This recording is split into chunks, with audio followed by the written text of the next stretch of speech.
ರಾಷ್ಟ್ರ ಸಂವಿಧಾನಕ್ಕೆ ನೀನೆ ಶಿಲ್ಪಿಯು, ನೀನೆ ಶಿಲ್ಪಿಯು, ದಾರಿದೀಪವು ನೀನೆ ಕಲಿಸಿಕೊಟ್ಟೆ ಸಮಾನತೆಯನು, ಸಮಾನತೆಯನು, ಏಕತೆಯನು.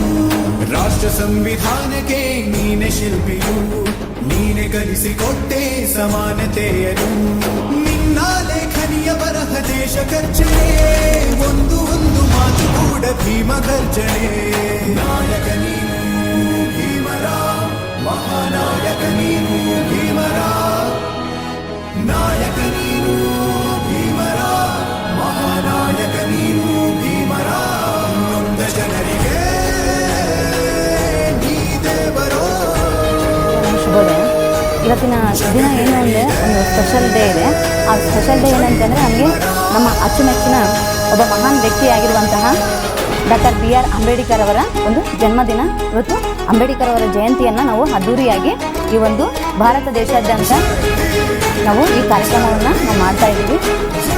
ಇವರ ಒಂದು ಜನನದ ಬಗ್ಗೆ ಹೇಳಬೇಕಾದ್ರೆ ಇವರು ಮಧ್ಯಪ್ರದೇಶದ ಮಾಹೆ ಎಂಬ ದಲಿತ ಕುಟುಂಬದಲ್ಲಿ ಜನಿಸಿರುವಂಥ ವ್ಯಕ್ತಿ. ಇವರ ಜನನ ಏಪ್ರಿಲ್ 14, 1819ರಲ್ಲಿ ಜನಿಸಿರುವಂಥ ವ್ಯಕ್ತಿ.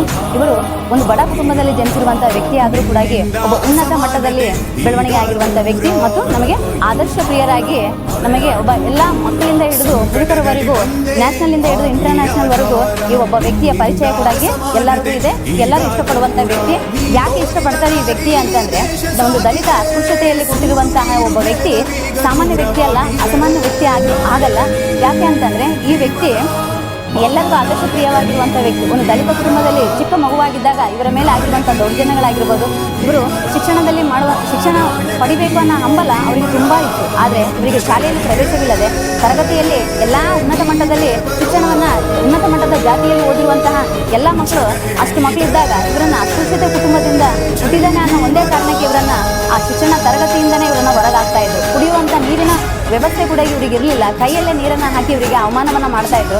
ಇಂಥ ಒಂದು ಅವಮಾನಗಳನ್ನು ಸಹಿಸಲಾಗದೆ ಒಂದು ಜೀಗೆಯಲ್ಲೇ ಒಂದು ದೀಪದ ಬೆಳಕಿನಲ್ಲೇ ಓದಿರುವಂತಹ ವ್ಯಕ್ತಿ, ಅವರ ಒಂದು ಬಡತನ ಕುಟುಂಬದಲ್ಲಿರುವಂತಹ ವ್ಯಕ್ತಿ ಕೊನೆಗೆ ಇವತ್ತು ನಮ್ಮ ಒಂದು ಸಂವಿಧಾನ ರಚನೆ ಮಾಡುವಲ್ಲಿ ಉನ್ನತ ಸ್ಥಾನವನ್ನು ಮತ್ತು ಕಾನೂನನ್ನು ಇವರು ಬರೆದಿಡಲಾಗಿದೆ.